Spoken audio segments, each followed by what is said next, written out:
So how did you get involved at first with St. Jude's? Because that's kind of how I got to know your business a little bit. So that is my number one passion. That is, it's 100% donation of my time, and it's harder now than it used to be because. And then it's easier in some senses of the way too, because now I'm so experienced at it, that it kind of comes second nature to me. But in the beginning, I wasn't as busy as I am now.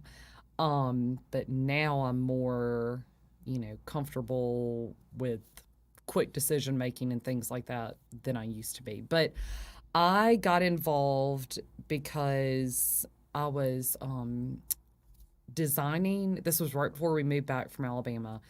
I was designing my parents' home that I live in the house I grew up in. Okay. And I was designing their house, which is next door to us in Rayville, on this vacant lot that my dad bought. And I grew up, playing on that lot. But anyway, and so we had our lifelong family friend, Brian Allen, the Braco Construction. He was building the house, Right. and I was making all the selections from Alabama, and it was a fun process, but it was kind of crazy because I never really got to be on site. My husband was in law school. It was just a busy time in our life. Right.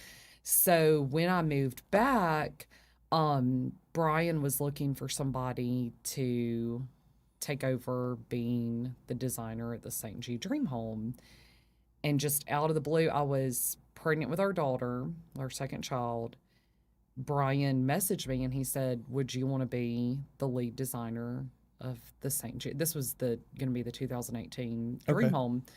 And I was like, wow, yes, that is what I do want to do. I was pregnant too. So I was kind of hesitant because I knew what all it involved. And I said, "Mr. Brian, I do want to do this, but I am pregnant. I'm having the baby right around the time that everything, he was giving me dates that everything was going to be needed to be selected." And I was like, "I just don't know." And he said, "No, you can do it.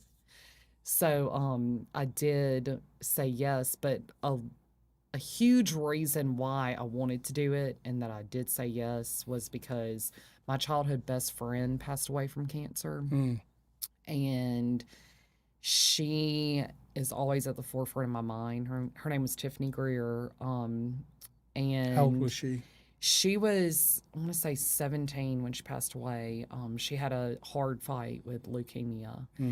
And just knowing her experience, at St. Jude and her, I always put her with that. And so I always honor her in every house. I have a little, picture that I put on there.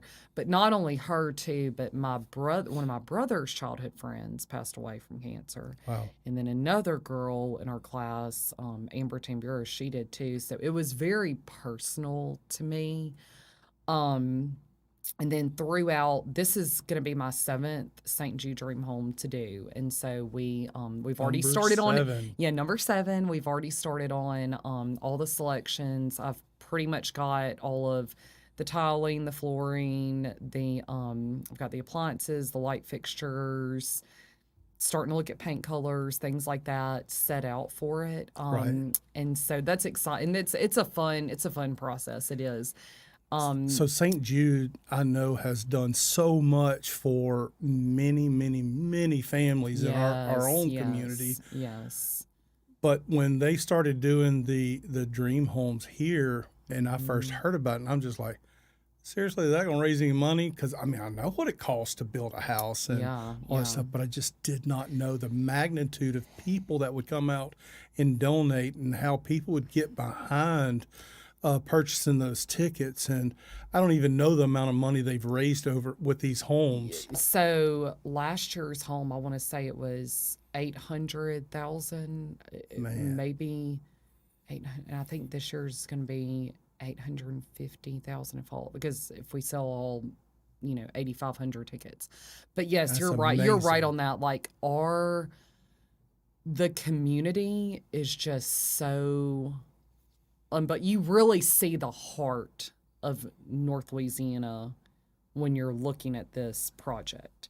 I mean, people are so willing to donate towards this. And it really shows the good in North Louisiana. I mean, Absolutely. it's just because all of these people are so busy. You know, this every company that donates locally has other things that they can do. And they're not getting paid 1 cent. Right.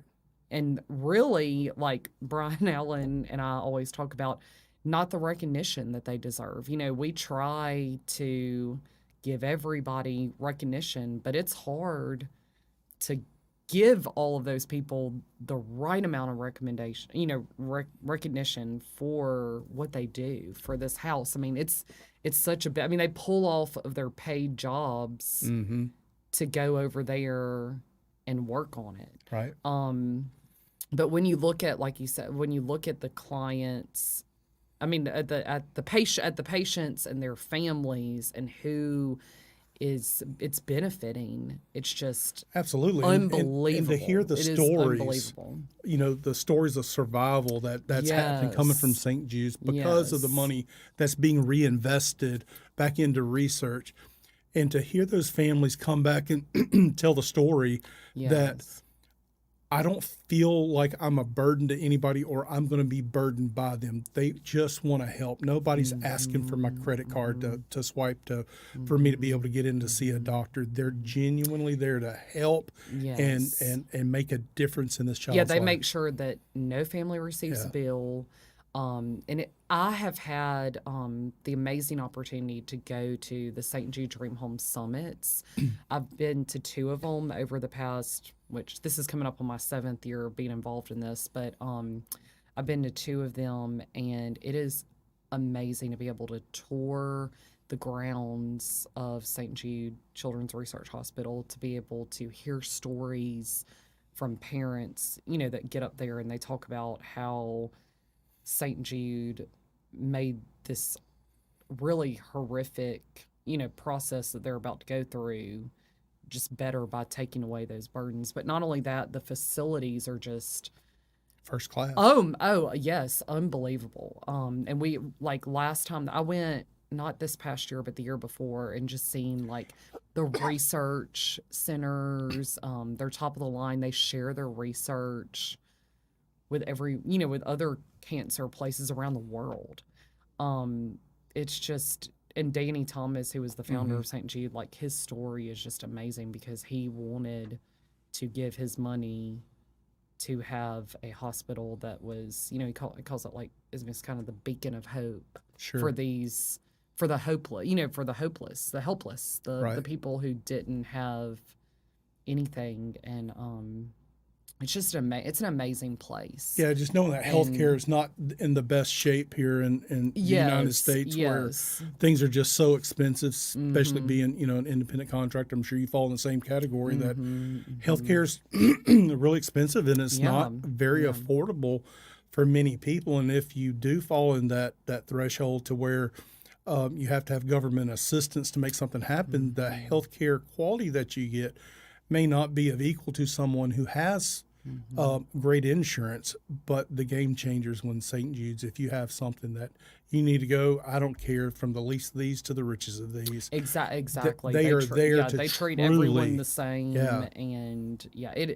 it's just, it's such a wonderful project. Right. And like you said, I mean, all these people in our community that donate towards it and sponsor it, they're doing it because their heart's in the right place, and your heart has to be in the right place to do this because it's not easy. You know,